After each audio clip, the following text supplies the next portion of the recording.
Anthroposophy to the Point, a podcast of the weekly journal Das Goetheanum. The Heart Around Us. That is the title of the coming conference of the medical section from September the 13th to September the 18th this year. And another title is the undertitle, The Importance and Meaning of Therapeutic Community. Difficult to pronounce. Now I have an interview with Georg Soldner, the co-leader of the medical section.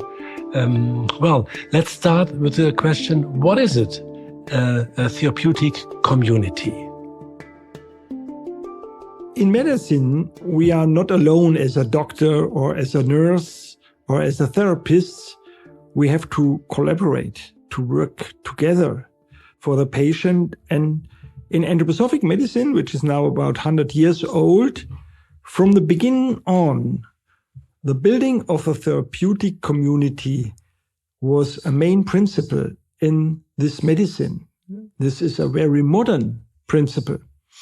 And today, especially in chronic diseases, we see that therapeutic communities and building of patient communities, of patient groups, is also a very successful principle in therapy. For example, in a severe heart disease, groups of patients with a multi-professional team, for example, in a 1 week's program, we call it a heart school, can be very effective to change the lifestyle of the patients, which has a huge impact on their prognosis.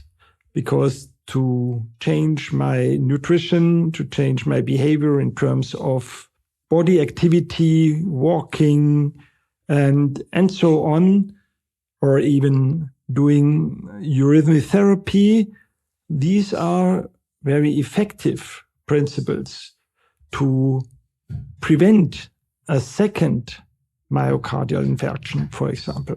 So you mentioned it is easier to transform my habits in a group than alone. It can be easier, yes, especially when you have to change your lifestyle, what you are used to do for decades, and now you find yourself in an intensive care unit. You realize you cannot go on in that way. You feel alone. And now you come into a group with others who have the same problem. You are not alone.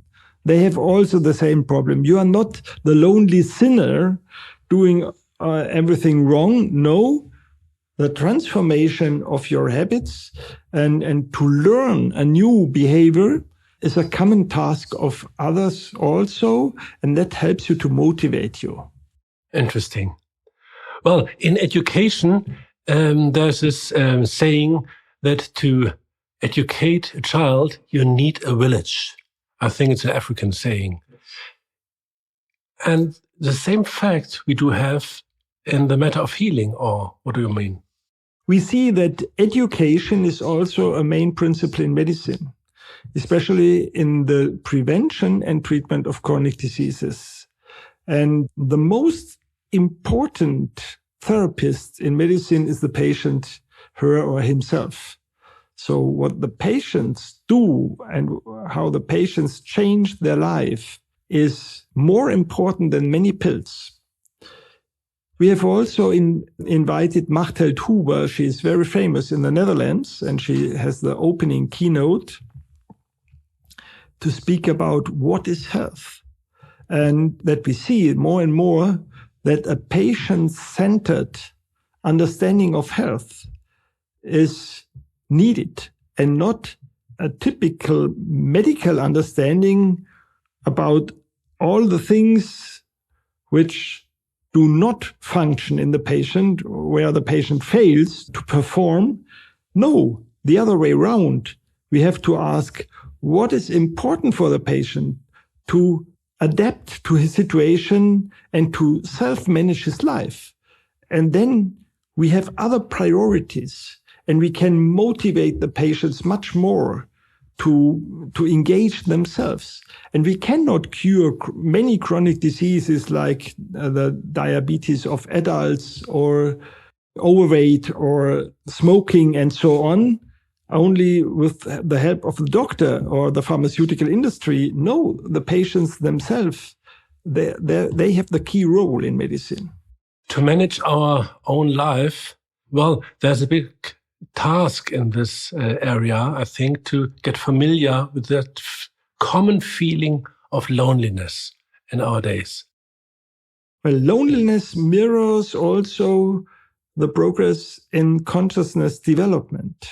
And we speak in Anthroposophy about consciousness soul, and the consciousness soul is in a situation which brings the experience of loneliness with it. So you are not based on common rules or on emotions in your big family. No, you have to realize in an inner act of consciousness, who are you and what do you have to change to become really human and also to become healthy? And we see that many families experience that there is divorce of the parents. Many singles in the big cities in the world experience a situation of loneliness. And we know that this is also very relevant in terms of illnesses. And now it is a question of your own personal initiative to reconnect with others, but on a new level of consciousness. And also in our work, in the therapeutic team, to work together with others, but now from your own self-consciousness, so that you request for freedom in your work. This is a new challenge, and it's very different from a state where one pyramid is existing and executes pressure on everybody to function as a wheel in this whole machine. No, we want to work as free individuals. We want to engage by heart in our work, especially in our therapeutic work. But we also have to collaborate with others. And this is a challenge. And for this new building of communities, the heart is a picture? Because you titled your conference with the heart. The heart is not a picture. The heart is a reality. And the heart is the organ which is the most sensitive for the quality of human relationship. So what you experience with me, I can feel in my heart when I listen to my heart, because my heart is an organ which resonates with your heart. And our brains may be not well connected, and we may have very different thoughts, or even if you come from another country, I even may not understand what you are saying. But by heart, we can always connect and feel what is the impact of our encounter for each of us.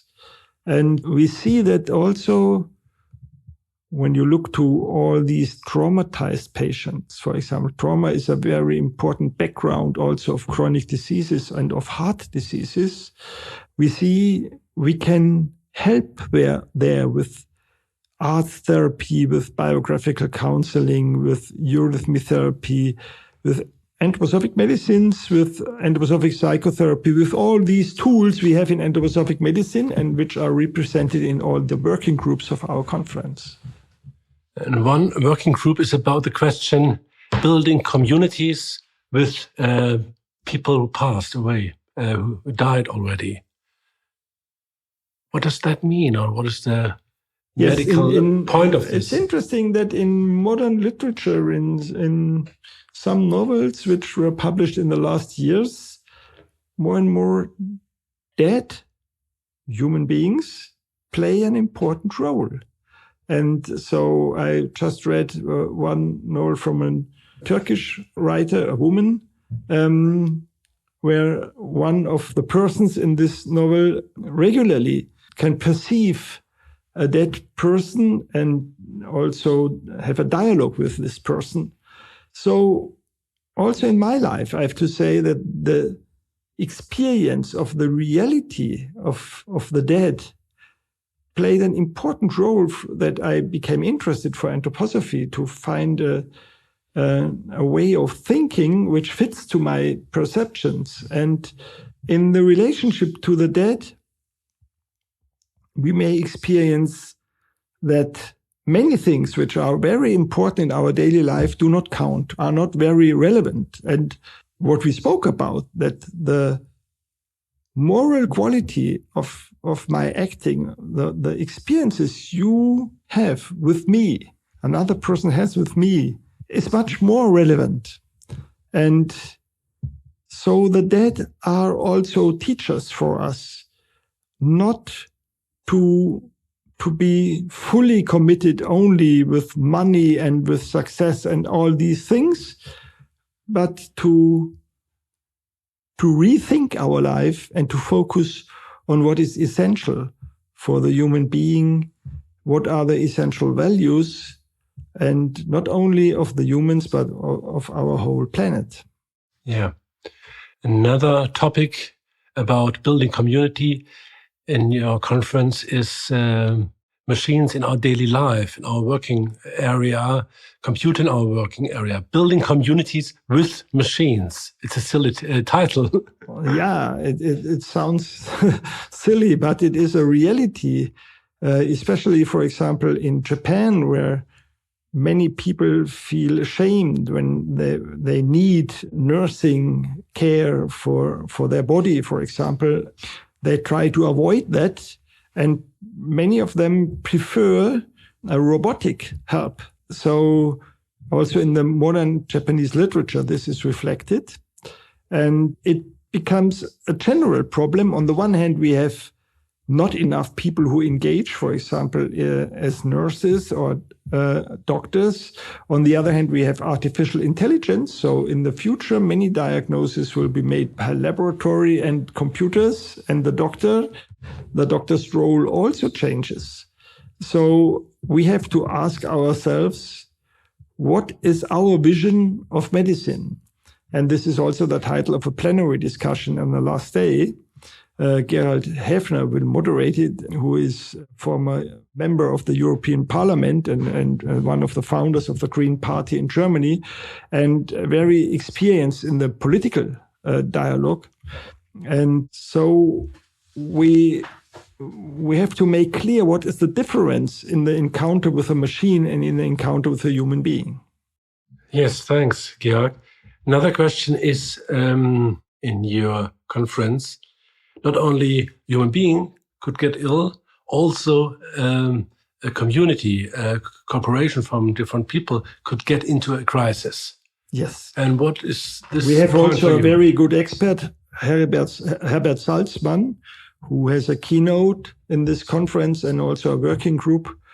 How can a therapeutic community cope with social crisis and overcome the situation, which is usual in therapeutic communities? We are all human beings, and as I told you, we are human beings with a request for freedom.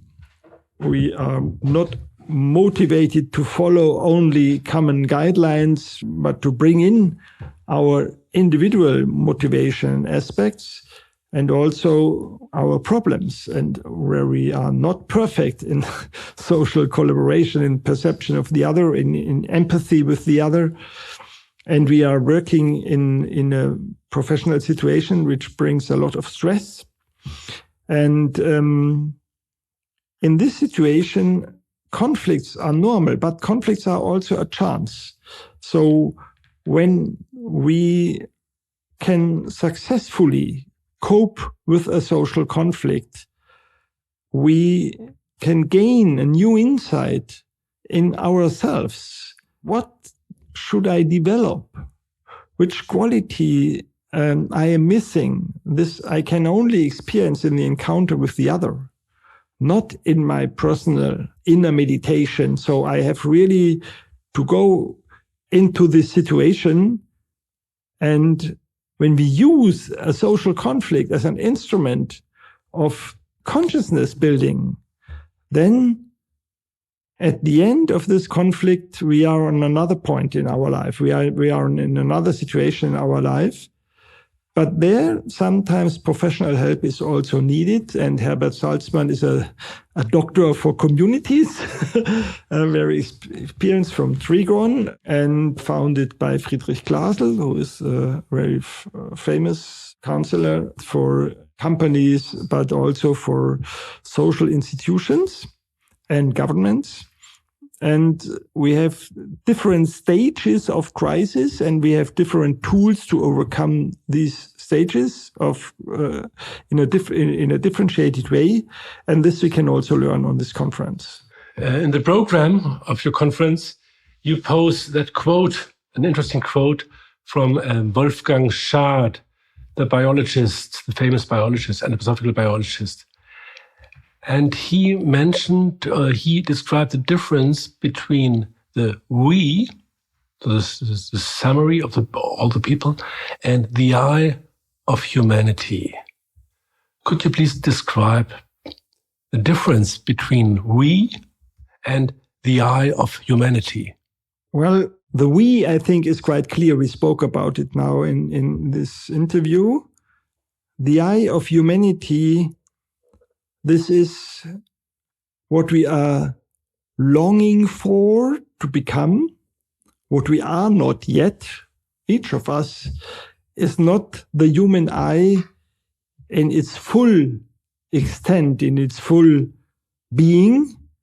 And so it is also the question of what we call the Christ, what we, not in the sense of a specific religion, but in the sense of this spiritual being, which represents the human being of the future, of the true human being, which is fully connected with the spiritual world and living, being in love, connected with the spiritual forces who created our Earth planet. And in Anthroposophy, we say the Earth is a planet of love, but we all know that we are not only living in love together, but this is the goal of the Earth. This is the goal of the whole process we are going through, that we learn more and more to connect and to live connected with this true human I and the deeper perspective of community. And to underline that, not that we are one I, but in each of us lives an individuality which is at the same moment capable to connect with all other human beings and all living beings of this Earth planet. And in the climate crisis, we see that we are educated. That we are educated now to care for the Earth, to care for all living beings. And to become able to do this, we try to connect with this I you mentioned, and which is the future of our human I. Georg Soldner, thank you very much for that interview. And I'm sure it will be, this conference in September from 13th to 18th will be a milestone on this long path, what you just mentioned. Thank you very much. Thank you.